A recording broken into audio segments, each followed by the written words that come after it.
you feel it. You know, I used to discount emotions as unpredictable, unreliable, and now I'm looking for the emotion, and it feels like total alignment. Becoming aware that this feeling that you're locked into this forever, there's no way out, and then realizing, no, I've done this before. Yeah. I know the path out. It's not that far. I can do this. I don't know where thoughts come from or ideas come from. I don't think anybody truly does, but they're popping into our mind all the time.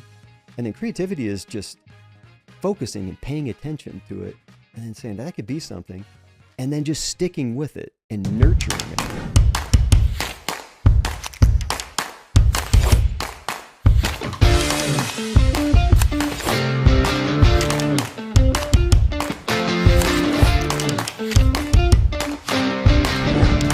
Sweaty goals. Sweaty goals. Here we are. Kevin, welcome. Sweaty Goals. We're here. We're here. We're doing it. 6 a.m, you roll out here and you're like, I don't know what to expect, but you did it. Yeah, it was really cool. It's a great way to get started is to not know what to expect. Yeah. You know, I didn't have any expectations. What do they say? Comparison is the thief of joy. Yeah. And so if I built up all these expectations what was going to happen, you're setting yourself up. Oh, it didn't kind of happen like that. I had no idea. You got to pick your own adventure. I gave you a choice between weights and paddleboard, and you're like, paddleboard. I was like, yeah. Yeah, we talked about it this morning. I like that I noticed just the slightest micro expression when I said paddleboard, and you're all like, this guy wanted to do weights. I'm like, sorry, we're doing paddleboarding. No, this is perfect. It's funny. I think it was the thought of having to pull the boards down off the wall. Yeah. You know, this like, cause there's extra effort and maybe it was because also I didn't work out yesterday. Yeah. You know, and it's just like, I have guilt when I don't work out. Do you get that? Oh yeah, very much so. Well, also guilt about, it's not a small thing where I noticed, like I said, that little micro expression. And so when I went to change to get ready for paddleboarding, I go, I should change it back. I should let Robert know if he wants to do weights. It's okay. I go, no, he asked you. You're his guest. He's letting you pick. Like, stick with it. Stand up for yourself. You know? Like, how often it sounded like it's such a silly thing, but that was a really big thing. Yeah. How often do we do that? Like we just bend because someone else wants something. I'm nervous to track it. It's probably more often than we'd like to admit. Yeah. It's good though too, because it's telling us that we're sensitive to other people's needs. But then it is that balance of knowing how to assert yourself without being overbearing. I mean, this is the dance. Yeah, it is a dance. And you did the cold plunge like a champ.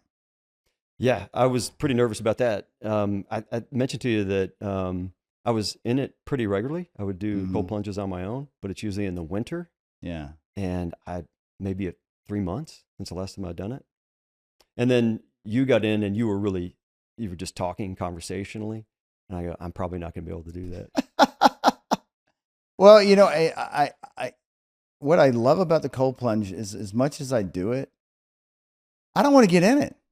I don't care how long you've done it. It's not like there's a burning and yearning desire to get in it, but I do know how good it will make me feel when I've done it. And in my entire day, like the phone call, the uncomfortable call that I need to make, or the thing I don't want to do, it radically is easier. Yeah.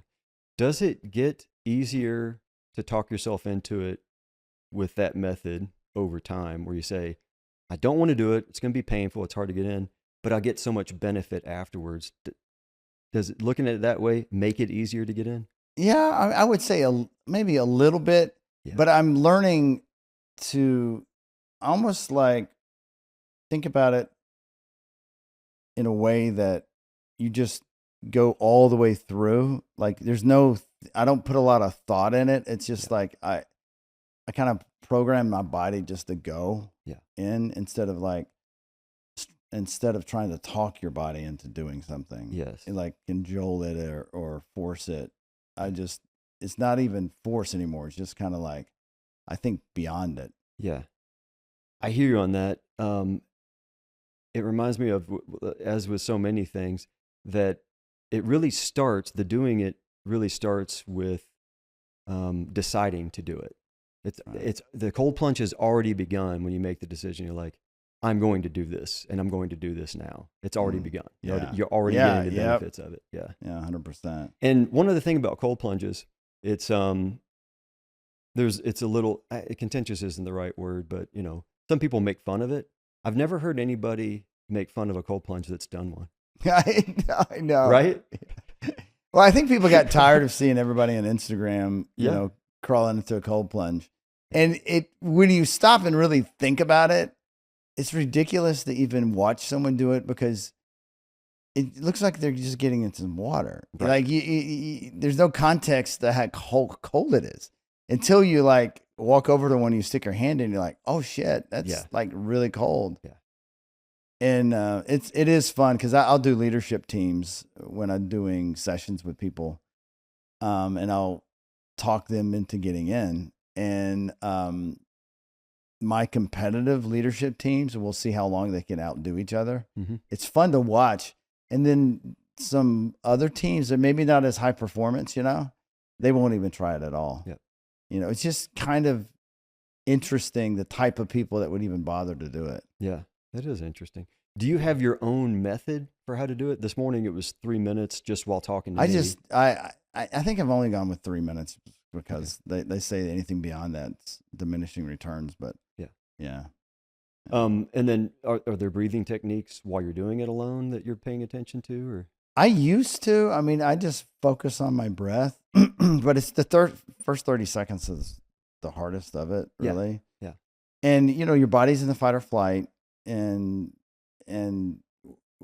screaming at you to get out. And really, the reason that people do these experiences like that is to teach your mind that it's not giving you accurate information. It's its own programming. It's just, and when you can look beyond that, and you can start realizing that your mind is coming up with crazy thoughts all the time. I mean, we see it all the time. You're driving in a car and you have some crazy thought that comes out of nowhere. It's irrational. It's just, sometimes I'm just like, who is up there controlling that thing? Yes. Great.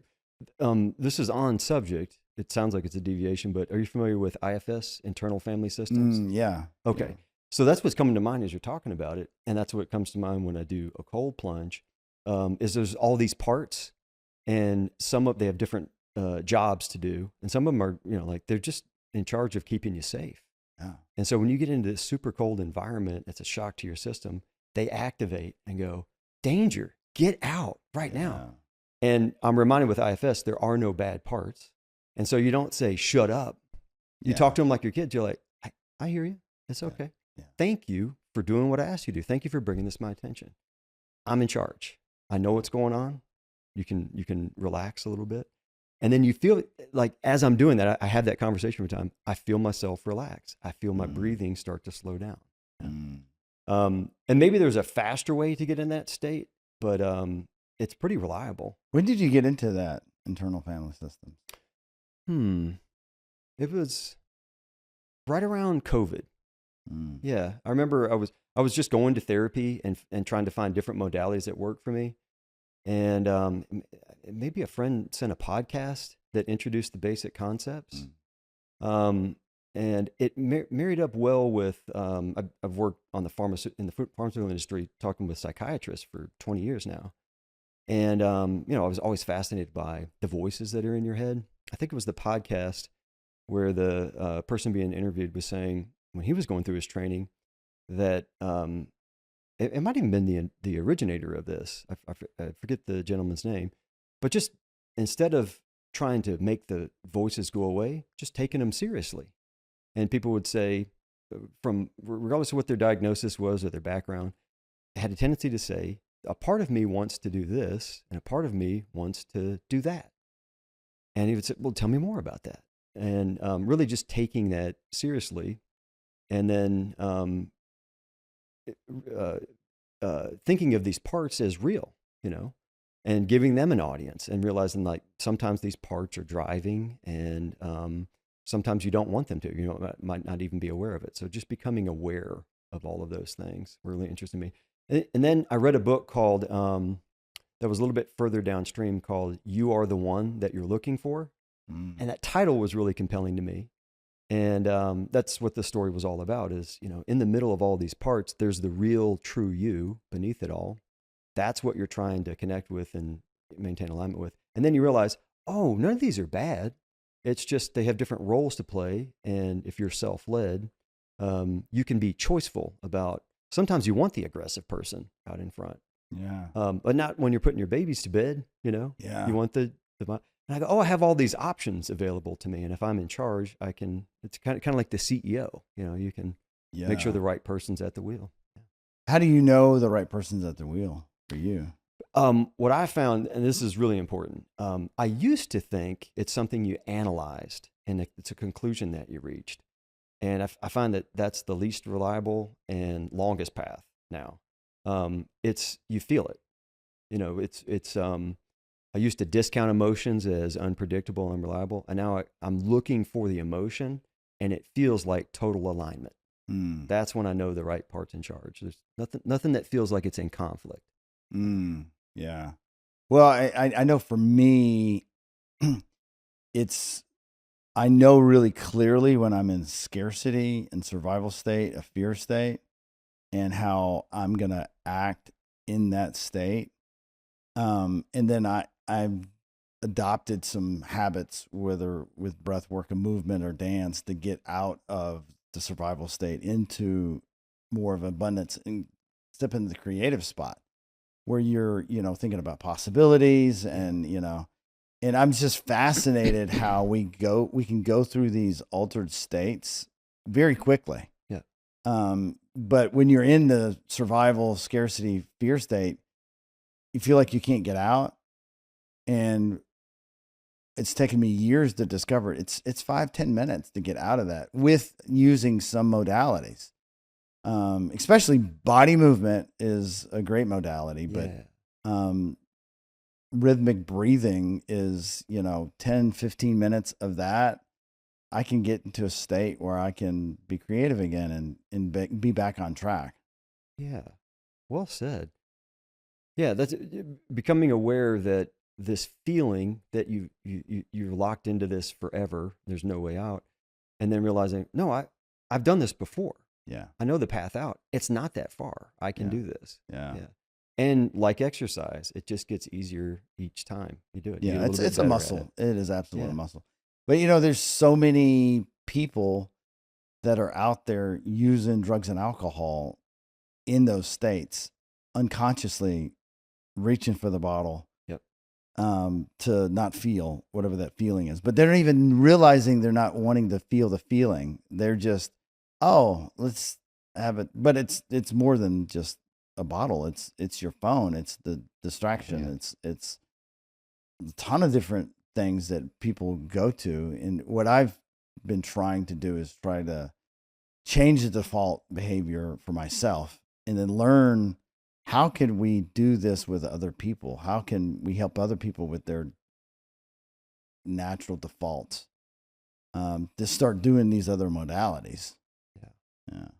Yeah. It does feel like you've got to first, when you're working with the computer and there's just a bunch of, it's overwhelmed and, there's multiple programs at once. You hit Control-Alt-Delete and go, do you just want to shut most of these off? Just get it quiet again and let's just bring up one at a time. And I like using that analogy because you first do that with yourself, then you recognize other people are doing the same things. And they've got all their tabs open. I know. And you say, hey, let's just first bring awareness to the fact that this is the state you're in. And then are you open to letting me guide you? First Control-Alt-Delete, you're not using these right now. Yeah. Close some of these out. And it just starts to calm down. But you do have to both get alignment, be in the same state. And then now you're choosing the programs to run, we just need one right now. Let's just pull this up. Yeah. I think, you're making me remind some things I've been thinking about lately with the emergence of AI and how much time I have spent on my computer over the last 30, 40 years, probably just in front of a computer, right? We all have and do believe that we're going to move into this new model where we're not going to be in front of the computer like we were, but we need to learn how to be a human. And like, we haven't spent the time that we spent on a machine like we've done. We could have been spending on our own person to get better at our human behaviors and our own computer. Like we don't really know how to use that because we've been using another one. But it seems to me we're going to have extra time. Hopefully AI essentially is going to mean that we're not going to be in front of it as much. Yeah. We'll have more time on ourselves instead of that. That's an interesting and optimistic take. A lot of people are concerned that just the integration with computers is going to continue and accelerate to the point where like you don't even know it's happening. Yeah. We're all cyborgs. And you can make a case for that, like phones keep getting smaller and smaller. We kind of are already. I mean, that's Yeah. what the Matrix all is we have kind of done that. Yeah. Now the question is, are we under control of the Matrix or could we control it? Yeah. That's the thing that gets interesting. Yeah. So my take on that is that a lot of the fears are overblown. And I'm actually optimistic about look at how things are going on the internet when you log in. AI is getting so good and it's so hard. It's becoming increasingly difficult to tell if a news story is real or faked. When we get to the point where we just have no hope, I think we just assume everything is fake on the internet.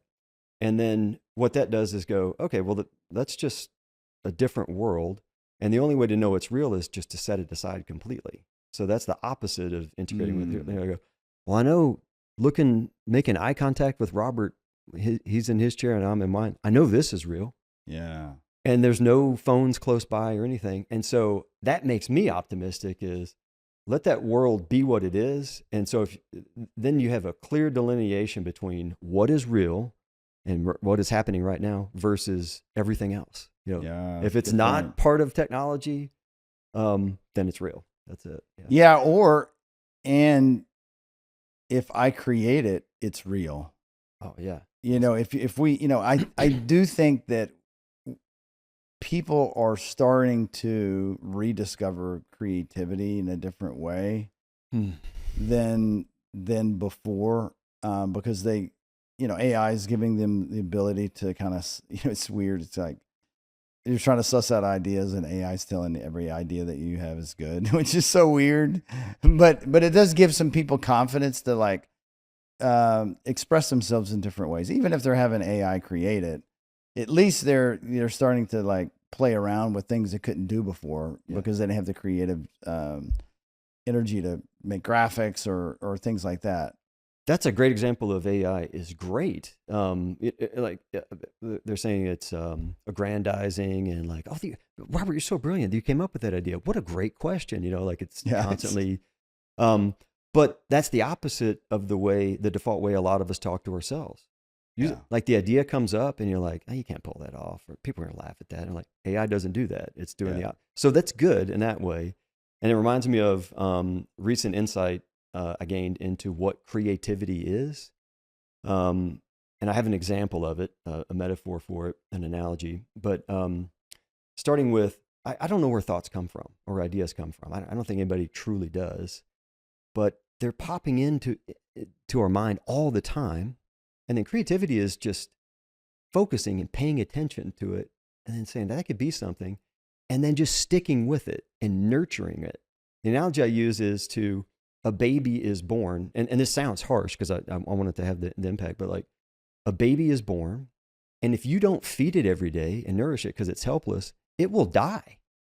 Mm-hmm. It's the exact same thing with an idea that comes into your head. You're like, yeah, that's something, but if you don't nourish it and give it your full attention and really help it grow, it will die. Yeah. And if you do, it will grow. It'll start to take on a life of its own. You can instruct it. I think that's the same thing with every idea. A great example of that is do you know the story, the origin of the movie RoboCop? Mm-mm. It was just some Netflix show that I saw where the writer was already established in the film industry.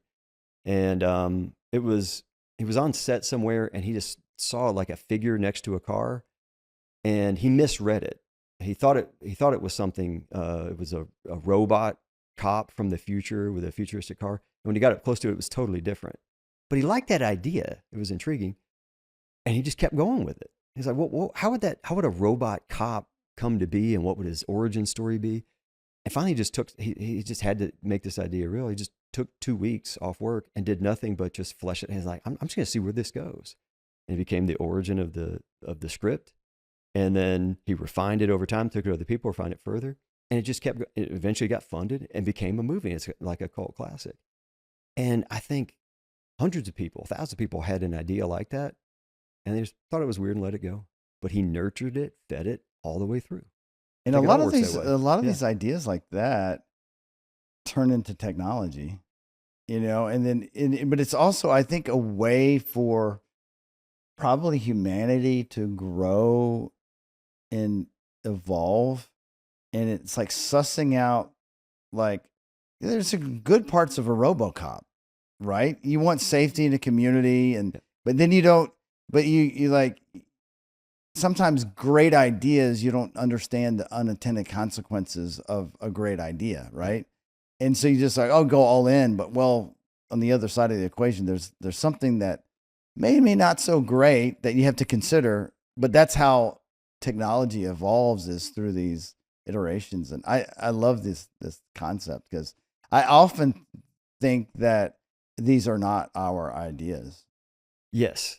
I completely agree with that. The J.K. Rowling's with Harry Potter, and it came to her on a train, and she couldn't explain why this came out. And it makes me wonder if this is some kind of way of humanity to evolve through these storytelling, and all the movies that you come out are really shaping culture, shaping how things will progress into the future, with some kind of guidepost of what could be next and what things to look out for, which lands in our subconscious through storytelling and movies.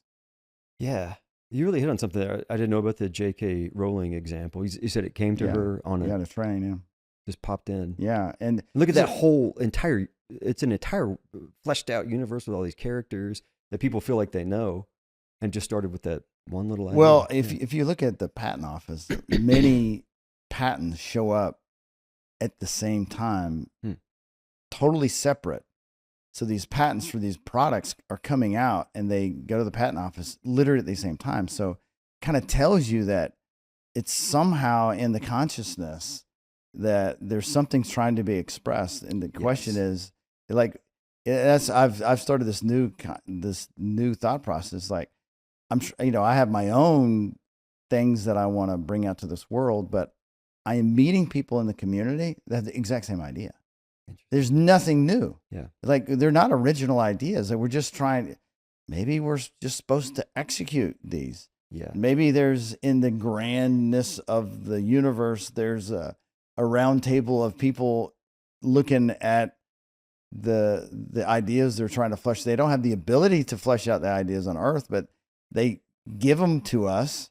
And I imagine them like ticked off because I'm not executing fast enough. Yeah. And they're talking about me and about, it's not over the finish line yet. And I just imagine them arguing like who they're going to give the idea to. But it's torment. Yeah. When you stop and think about, because some of these things are like I have this thing I can't get out of my head to do. And I will not have peace until I execute. And it's wild. It's like these missions that we're given, almost like someone's behind a computer up in the sky playing with a character, and we're just simply the character. I love that idea. And I like taking the path to get there is where we're headed. We're just talking about AI, and it continues to grow, and like the idea is it goes exponential. You lose total control of it. And then if you can imagine yourself in a world where Kevin and Robert are playing this game and dropping, I wonder if this guy can get it all the way through. No, maybe she can do it. And we're placing bets for who's going to get all the way through. Like, if you can imagine that happening, it probably already is happening. We're on the other side of it. There's probably people making odds and making bets up in the sky about our ideas. Right. Yeah. Dude. Well, thanks for joining. It's breakfast time. Let's do it. Let's do it.